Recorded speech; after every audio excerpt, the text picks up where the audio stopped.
Hey everybody, just got back from a long trip to Athens, Ohio. Um, you saw Sarah's prompt in the van. I decided that I was going to wait till I got back home in order to do my response to her. Um, I think Sarah had a lot of good points in what she said about the different theories that we read about this week. Just to go over a couple, Aston's involvement theory, Chickering's theory, and Tinto's theory. Um, they all three are very good ways to reach students and keep them involved in school, and also get them on the right track to success. I think the Aston theory was key to me because it's something that I've dealt with throughout my college experience, and that's getting involved so that students stay longer, pretty much. Um, I know when I was younger, coming up as a freshman, I wanted to find a job, and luckily I found one on campus as an official for intramural sports. Um, I found this as kind of a release from school. It helped me out to take time to focus on other things just besides school, um, which kept my stress level down to a minimum. It also helped me to grow as a person and stay involved with something inside of school that I enjoy. Um, they made sure that grades came first, and they would dock your hours if your grades started to slip. So that really kind of pushed me and made me want to do better in school, and made me um, want to do good in order to enjoy um, enjoy the work that I was doing. Um, Chickering's theory kind of talked about, I think I like what Sarah was saying about establishing identity. Everybody wants to have a place, wants to have a belonging when they first get to college, and people just have to find their calling. Um, some people do that through clubs, organizations. Um, I know a bunch of my roommates were on the rugby team when I was in undergrad, and that was kind of their identity. They wanted to play. They loved the sport, and it kind of drove them through college. It kind of gave them something to participate in and to become part of a group. Gave them basically their identity. Um, so I think that does help within students in colleges today. And another one was the Tintos theory, where students are influenced by interactions. I think this is a big one. Uh, we have interactions with people every day. Us as student affairs professionals, we deal with interactions with students every day. Um, so we need to make sure these interactions are positive, and it gets them thinking that, hey, they can do it, and hey, they're thinking positively about their schooling.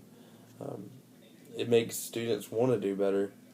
I know when I was in my undergrad that I had an interaction with a professor who believed in me and really wanted me to find a belonging. And she kind of reached out to me and said that she wanted me to be a teacher's assistant for a first year experience class.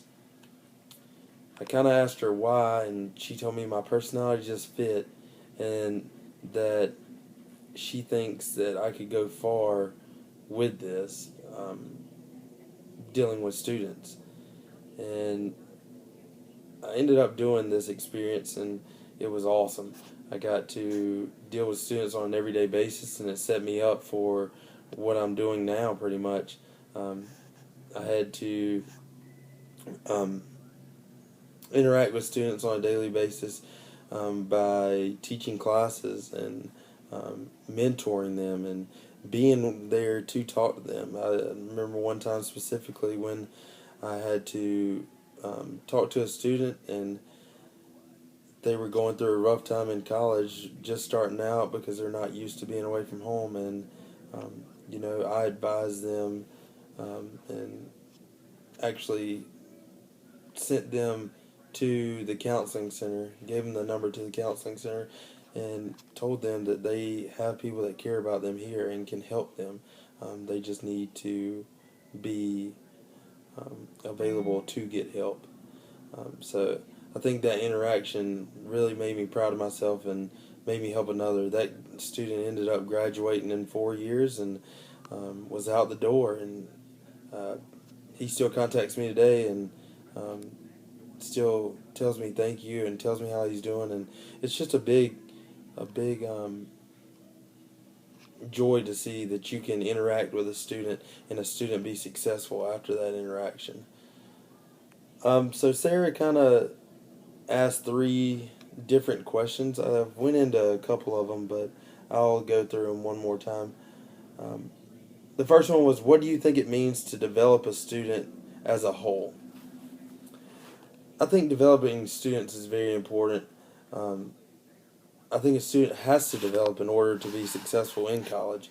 I know it took me a while to develop as a student because I really didn't know what I wanted to do at first. So I was a little confused coming in. I switched my major, and then I was on a straight path just to go. I wanted to get there. I wanted to do the things that I needed to do. I think as a professional, I need to be more of a part of a student's life by encouraging, by letting them know that I'm here to help, letting them know that I may not have all the answers, but I do have the resources in order to get them to the answers they need. So I think that's a big part of developing a student as a whole, and I think that also just giving them outlets to go away from the academics sometimes and just actually going more towards a fun atmosphere where they can just relax and just calm down with friends and have a good time. The second one was the examples of situations that influence students personally. I kind of talked about this with the whole FYE leadership thing, but these situations are personal to the student and to the professional. You just need to make sure to read these theories and actually put them to work sometimes. Actually do some reading, do some thinking, and actually put these theories in action. They will help. They've been studied. People do this for a living. That's why these theories have been known to work. That's why we study them every day.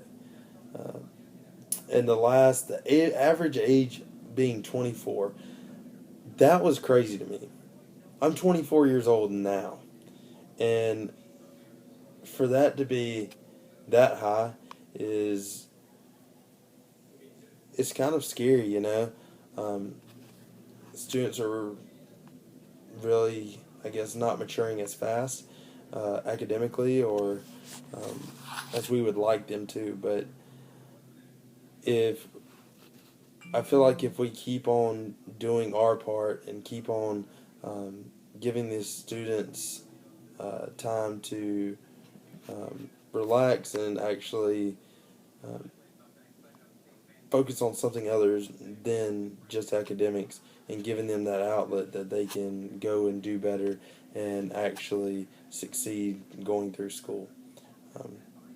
So this was my response. I know it was a little long. I'm a rambler, sorry, but thank you for listening, and we'll see you next time.